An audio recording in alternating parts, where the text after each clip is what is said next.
Hey guys, so today I'm going to be covering different variations of squats and deadlifts. Basically what inspired this video is clients asking me the differences between the two and even some other people at the gym. So basically I'm going to be going over narrow stance, high bar squats, low bar squats, and wide stance squats. Plus, I'm going to be showing you squats on the Smith machine, and then I'm going to be explaining what the differences of all of these are and the benefits.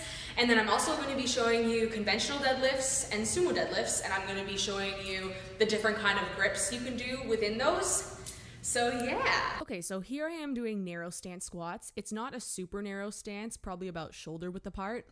This is good for people who are quad dominant like me. Because I am so quad dominant, I feel a lot more comfortable and in control of the movement when my stance is a little on the narrower side. I also find it much easier to get more depth this way. Next, I'm doing wide stance squats. I find these a lot less comfortable than narrow stance, but everyone is different, and I actually feel like most people would feel the opposite as to how I do. With these, it's a little harder to get as low, but you're able to work your glutes a bit more than with the narrower stance. There's not a huge visible difference between these two variations, but I definitely feel a big difference between the two when I'm doing them. Okay, so I'm going to show you guys the differences between high bar and low bar squats. So when you're doing high bar, basically you're just going to unrack it, and it's just going to be sitting high on your back, which is why it's called high bar. So when you do high bar, it's actually causing your abs to work a little bit more than when you do low bar. Because of the placement of the bar on your body, it's going to allow you to stay a little bit more upright when you're at the bottom of your squat. That's me doing a mini squat. So I used to always do low bar, and I recently just switched to high bar because of my wrist injury. When I was doing low bar, my wrists were bending backwards, and it's not supposed to do that, like for me, because the pain's not 100% gone. So when I switched to high bar, I was able to keep my wrists a lot straighter, and now I can squat pain-free.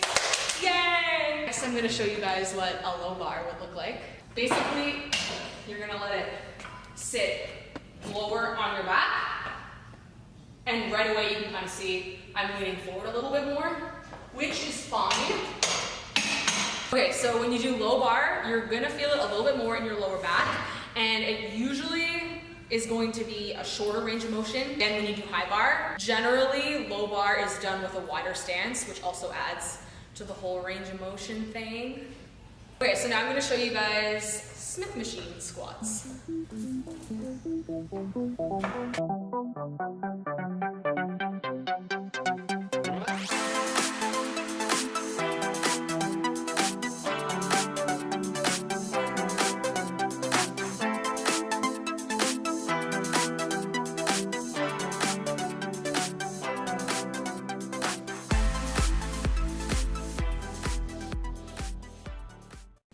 So when you do Smith machine squats, because it's attached to the bar, it's going to be more of a linear path, which is a little bit less natural than squats with just the bar.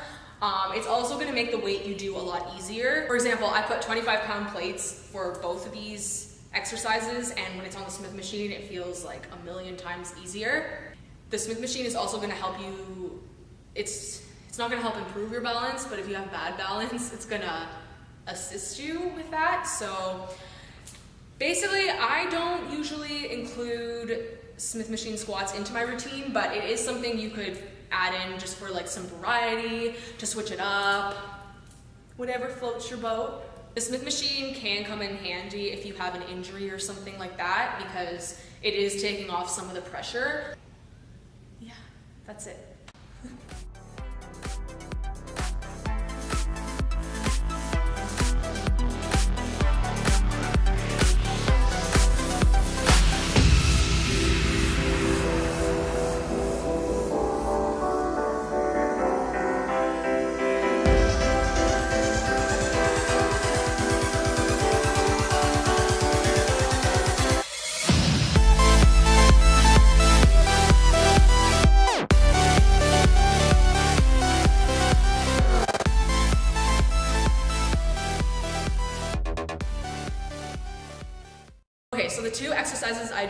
demonstrated are conventional deadlifts and sumo deadlifts. Now, both of these are similar, but both have small differences, and there's different reasons you would incorporate both of these into your plan.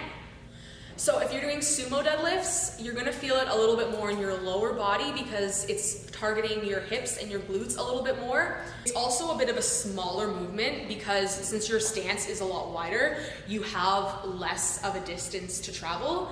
I find because of this, sumo deadlifts are better to incorporate into a leg day instead of, say, a back day, which you might do for conventionals. Okay, so for conventional deadlifts, you can still do these on a leg day, but I find I like to do them on a back day because if you're doing them the same day as squats, it gets really taxing because your lower back is gonna be working a lot more for these. So for these ones, your legs are closer together. So although it is still working your legs, it's not quite as much hamstrings and glutes as sumos. And for conventional deadlifts, there's also a further way to travel because you're gonna have your feet either like shoulder width apart, maybe a little bit more. So you've got a lot further of a distance. So again, doesn't necessarily mean they're harder than sumos, but there's further to travel. I do actually personally feel a lot more comfortable doing sumo deadlifts than conventional. It's kind of whatever you're used to. Like I started off preferring conventional deadlifts and then I got into sumos and I've like never went back. Well, no, I still do conventional, but like I definitely prefer sumos, so. Okay, so there's 3 different ways you can grip the bar when you're doing deadlifts. You can just do a hook grip. So that's just regular holding the bar. And then you can also do Olympic grip. So when you're doing that, one of your hands is gonna be facing underhand and the other hand is gonna be overhand. And then you can also use straps. And then basically for these, I personally don't use them if I'm doing the Olympic grip. I would usually do it if I'm just doing a hook grip. So you basically just want to wrap them around and then you're good. So my personal preference is using straps for sumo deadlifts. That's actually why I didn't like sumo deadlifts at first, because when you're gripping, it's a little bit closer, so you're not on this like this part. So at first I was like, okay, my hands are not staying on the bar, but then, because I have a really little weeny baby grip, so I cannot do it without straps. So yeah, sumos I use straps. Conventional, I'll generally do Olympic grip, although because I've had some wrist problems, I generally just use straps across the board. But yeah, that is my personal preference, and those are all your options. Thanks for watching, guys. I hope this helped you a little bit, and now you can kind of learn how to sort of structure your program to help you with your goals. Please like and subscribe if you enjoyed the video. Mwah!